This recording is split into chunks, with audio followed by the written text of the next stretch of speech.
chronicling the latest cannabis industry news and headlines. Welcome to the State of Cannabis, bringing you fact-based news and views and keeping listeners on the pulse of what's happening in the industry today. Advocates and analysts will join us to discuss the ongoing path to reform and legislation. Now, the State of Cannabis, with your host, Dave Inman. Welcome back to the State of Cannabis. I'm your host, Dave Inman. With us tonight, we have Matthew Cote, marketing luminary for brands like Bang Chocolate, Auntie Dolores, and collectives Bloom Rooms, San Francisco, MediThrive. Matthew, welcome.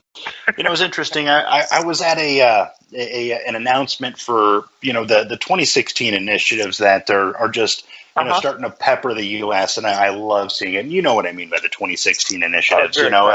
Sure, absolutely. And in Arizona, we have kind of an interesting scenario.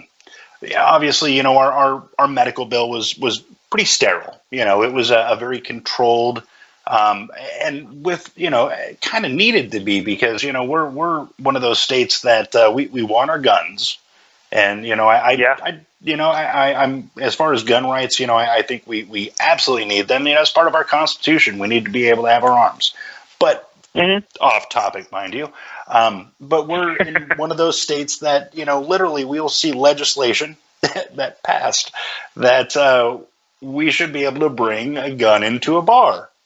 So, it's an incredibly redneck, conservative. Now, push those two together and then imagine, and then in the desert with the tumbleweeds and all the other, just wonderful desert blossoms that occur. So it was tooth and nail to get our medical bill to pass. And, sure, I can understand that. That's why it's interesting that Texas is making moves to legalize medical. I mean, one of the bill's sponsors stated that his endorsement of, Christian faith is why he stands next to the cannabis movement, is because it is a movement beyond just money. It's a social movement. It's moral. You can't put people in jail for possessing a flower. Absolutely. If anything, we can handle it as a health issue just like the rest of the world. But it doesn't help anybody to build prisons to put people in there who are nonviolent. That's not how I want my tax dollars spent. Never. And, we have our prisons that are closing in Colorado because they just don't have as many people to put in them, which is, just a wonderful thing, too. And actually, I think they have another study that like 40% of unwanted pregnancies reduction since the tax and regulate. They have other things, too, like free contraception and stuff like that. But it probably... there's incredible metrics. Again, if you're objective about it, there's evidence. I mean, I think California in the past 15 years or so built 22 prisons, but built one new university. So I'm not really sure what that trend is supposed to indicate, but it indicates something to me. And it's not that we have a utopia, it's that there are obvious problems that we can solve, and we are actively doing so. And that's where standing on the platform of the brands that I work beside helps me articulate actual methods for people to engage. So they don't want to donate, they're not really sure where to donate, but they know that purchasing these products means that you're embracing the more professional side of the industry, and you're ensuring that the right people keep their jobs, and that this adds to the value overall of all the states that endorse cannabis as an economic decision. And that's exactly the point. And when you actually say the more professional, I would actually say that most cannabis users are. We have a lot of very, vocal individuals that will, that generally the cameras tend to gravitate towards because it's a better story. But in my history, Well, you look at the conferences, you look at the party atmospheres or the groups that relate to each other on cannabis versus those who relate to each other on alcohol or boxing or any of these oddly popular concepts. And it's seen consistently that you rarely find fights that happen at a hemp fest or a High Times Cup. It's not part of that culture. And I think alienating cannabis alienates that side to where all these people go underground and their ethos don't become a part of the American experience. It seems like it's this counterculture when really the violence and the recklessness of alcohol should be the counterculture. That shouldn't be the typical form of celebration. If somebody wants to enjoy their vaporizer, by all means, go ahead. But if somebody in a hospital is having seizures and you can administer a plant compound that can help stop that, it really seems like those are two great arguments to ensure that everybody can approach cannabis confidently. It is absolutely a no-brainer, when we can actually lend a hand and have a meaningful impact versus not doing so. And right. It's amazing that we actually are having this conversation. The cannabis industry. I mean, and the thing is that it's always been that the caregivers of the world, and these aren't necessarily new concepts. They've just been underground concepts. Not to mention, it was published, in 1932 or 37 in Popular Science that cannabis was the next cure for cancer. It was also published that it was going to be the next $1 billion crop, hemp. 1940s. Yeah, well, 37. It was either 32 or 37. I have to. 37 is when prohibition really became something because of Harry Anslinger. But you have the article in Popular Science in 1941. That's when they called it the $1 billion crop. But there's so many examples. I mean, there are a few things that I could show somebody from China in 3000 BC. But cannabis is something that they would be quite familiar with, and they would know how to utilize it. And I think that within itself represents the significant power that cannabis has for the human experience, to where you have hemp houses that are being built, you have ill patients that are getting out of the hospital quickly, you have angered individuals who are able to find a remedy on their couch in their comfort zone. And so suddenly you start to see that cannabis deserves to have a presence in our popular culture, and it's not the Cheech and Chong concept. It's more of, the doctors and the therapists and the people going through couple counseling and all these individuals that need to learn to be comfortable with their emotions and learn how to articulate. Cannabis gives people that second breath to where they can recoup and understand things from a new perspective. I'd like to circle back and touch on that. We got to take a quick break. When we get back, Matthew Cote, a luminary of the cannabis marketing industry and just an outspoken, wonderful individual when we get back. Welcome back to the State of Cannabis. I'm your host, Dave Inman. With us tonight, Matthew Cote. Matthew, thank you again for joining us this evening. No problem. Really just an enlightening, wonderful conversation. If we could roll it back real quick, on a comment that you were making, I really wanted to allow you a chance to finish your thought there. So I think one of the good moments of clarity that I had was I had a discussion with a family friend who's a psychiatrist, and she was out in California and she was asking about cannabis, and I told her, that I have my recommendation, that I use it quite openly, and then the conversation turned to, she has a prescription for Wellbutrin. And I asked her, what's her diagnosis? And she was so bothered by me asking that question that I thought it interesting for her to be somewhat embarrassed. Even as a psychiatrist, even as somebody whose job it is to diagnose an issue and offer a potential solution, I found it quite odd that she wasn't comfortable discussing it, especially with me, since I had just disclosed why I consume cannabis. So I think that cannabis gives you that freedom to take a step back, offer yourself a new perspective that isn't impulsively emotional, and gives you the chance to articulate why you're thinking a certain way. I don't want to call it an out-of-body experience, but it is that second breath. It is the freedom to think again without instinct, without impulse, and wonder, why do I feel this way, and is it appropriate, and how can I move forward in the most constructive manner? It's not taking that first swing. Mm-hmm. It's more like turning the other leaf. Turning your cheek, if anything, and giving yourself a reason and a real validation as to why. A person, people have bad days. Absolutely. Yeah. Absolutely. Yeah. There's two forms of leadership. There's the instinct and the emotion, and then there's the more deliberate response. So I really believe that cannabis gives somebody the three-dimensional view to where they don't just go based on the first thing that kicked out of their brain, but they're able to articulate to themselves and have that internal dialogue and make a more systematic approach and answer. And it's quite unique that it's able to do that because it's also shown to kill cancer cells. And stop people from having seizures and finding comfort in muscular sclerosis and tons of other ailments. So anyways, when we get back, Matthew More Cote, State of Cannabis marketing on CannabisRadio.com and when we return. Entrepreneur. We'll be right back with you, folks. Your connection to quality cannabis insurance services is spelled Kaercher.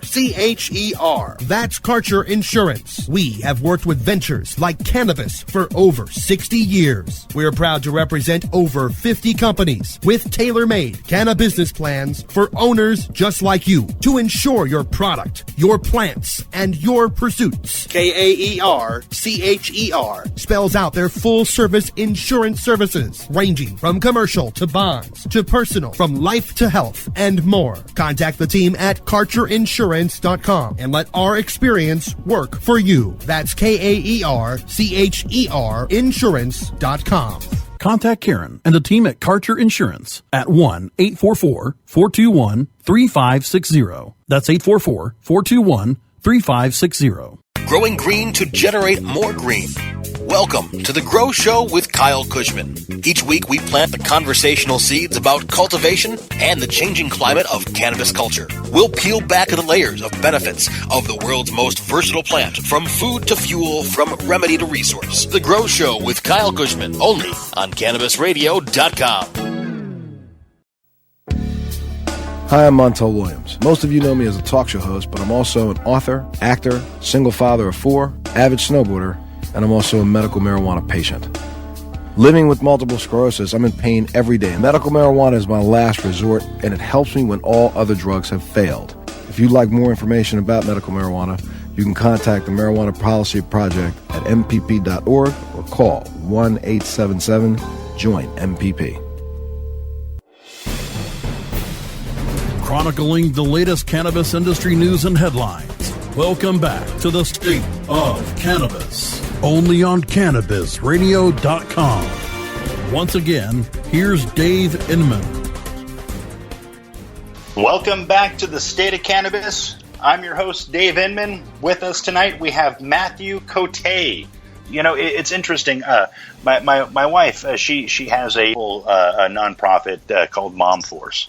I was fortunate enough to be able to attend one of her. She was able to have the first actual understanding cannabis class at Maricopa Community College just last month, and she was invited to go speak to a group of people regarding Huntington's disease, and basically just removing, as you said earlier, the stigma that becomes attached to cannabis.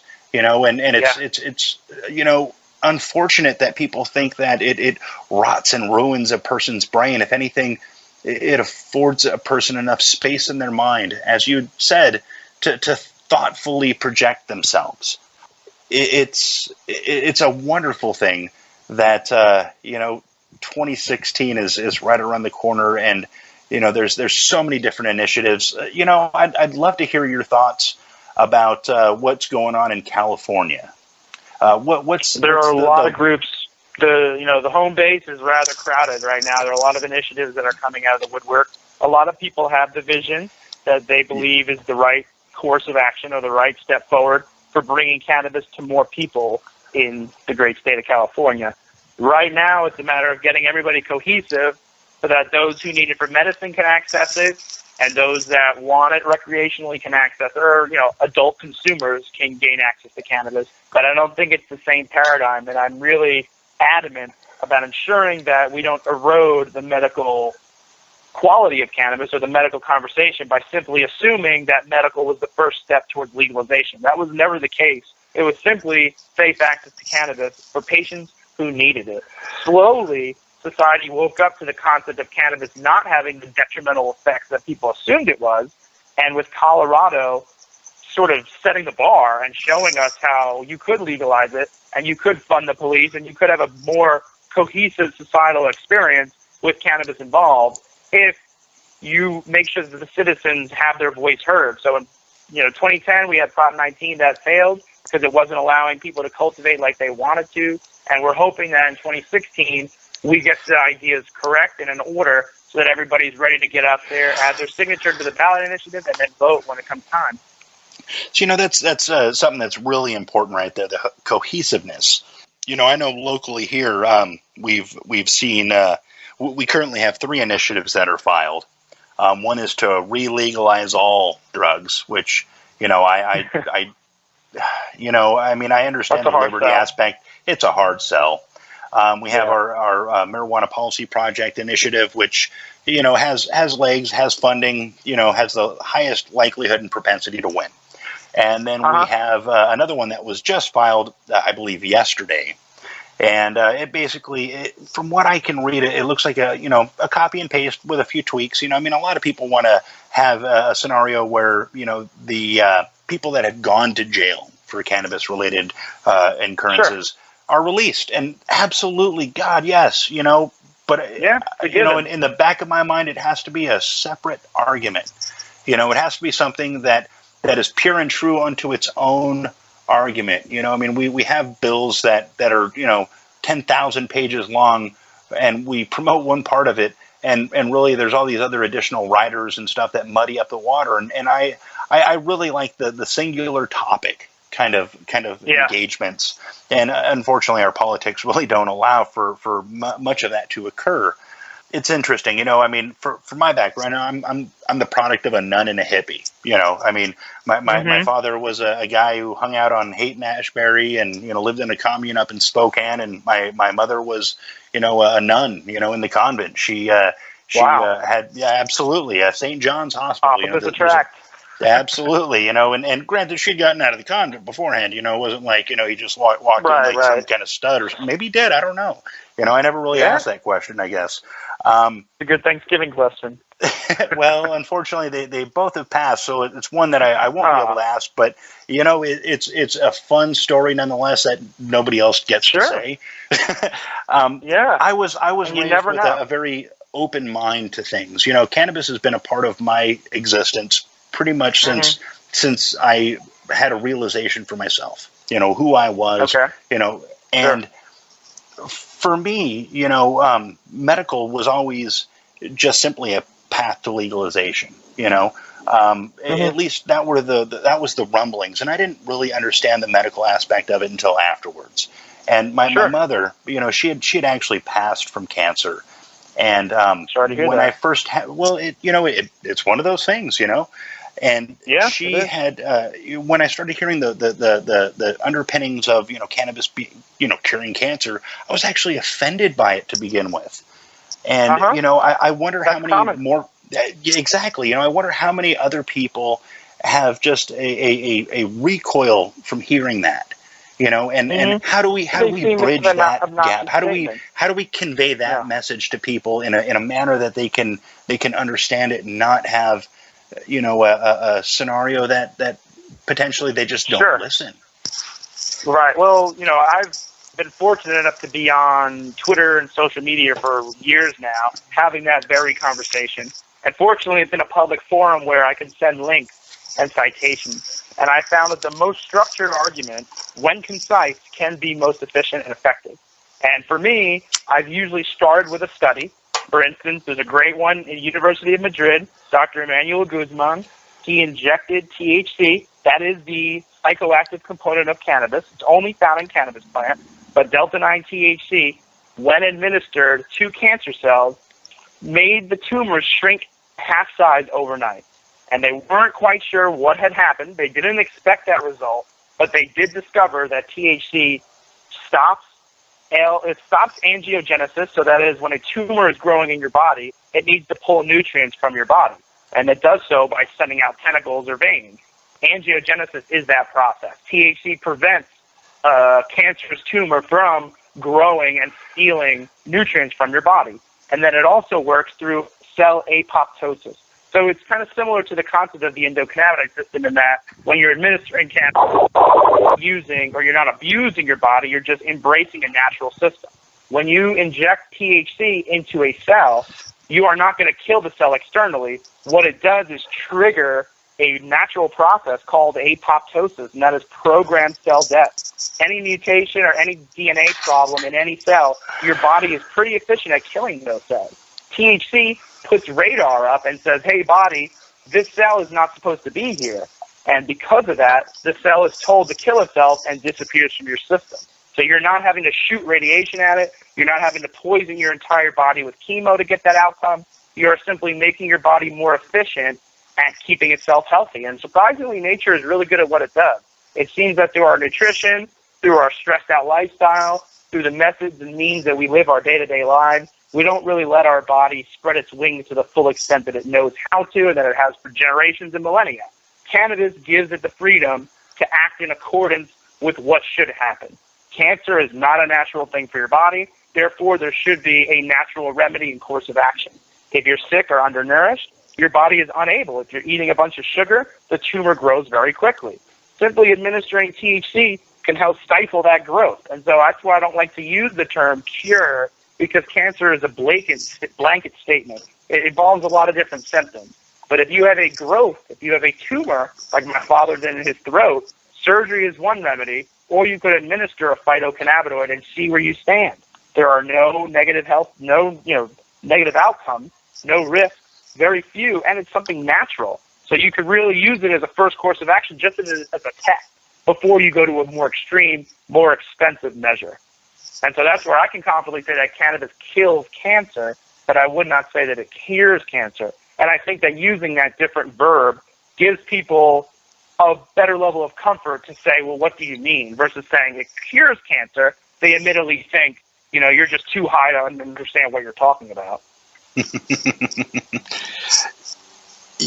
That's honestly, that's a wonderful approach to being able to convey the message. Recoil that I had initially had, and then obviously the embracing that I have now for the medical aspect. Being able to share space with patients at this point that you can see not only in their stories but their eyes. You can see before and after pictures. Sometimes people that and again, not necessarily myself, because it's been part of my being throughout my entire existence. But for other people that might be just now getting into this understanding, I find that the harder fought, the better the champion. And so I find myself in discussion groups with people that are absolutely obstinate to any change in the status quo. And I see, just as the interjections keep happening back and forth, adding a new tidbit, adding a new study, even articles, changing in what they're accepting of. So anyways, when we get back, Matthew Cote, marketing luminary and cannabis entrepreneur. We'll be right back with you, folks. When we get back, Matthew Cote, marketing luminary and cannabis entrepreneur. We'll be right back with you, folks. More State of Cannabis on CannabisRadio.com when we return. Get ready to hear something good about cannabis. Nurse Heather brings her eternal optimism and professional expertise to the stories of the day, discussing current topics and events, making life's lemons into sweet lemonade, and sharing a tall glass with guests, friends, and her listeners. CannabisRadio.com is happy to present Good News with Nurse Heather, the show infused with compassion and love. Good News, only on CannabisRadio.com. Candid, captivating, compelling. Welcome to Cannabis Confidential with Dr. Dina. Listen in as Dr. Dina, medical marijuana pioneer and inspiration for the award-winning TV series Weeds, shares never-before-heard stories, chats with cannabis insiders and celebrity friends, and provides invaluable perspective and insight into one of the fastest-growing industries in the world. Cannabis Confidential with Dr. Dina, only on CannabisRadio.com. Setting fire to the stoner stereotype. Sparking up candid conversations with cannabis researchers, entrepreneurs, and advocates. educator, author, and advocate, Dr. Mitch Earlywine, is here to tackle the burning issues. CannabisRadio.com presents a no-holds-barred platform that seeks to redefine and revolutionize the entire scope of the cannabis culture while opening the door for more to join the cannabis crusade. Burning issues, only on CannabisRadio.com.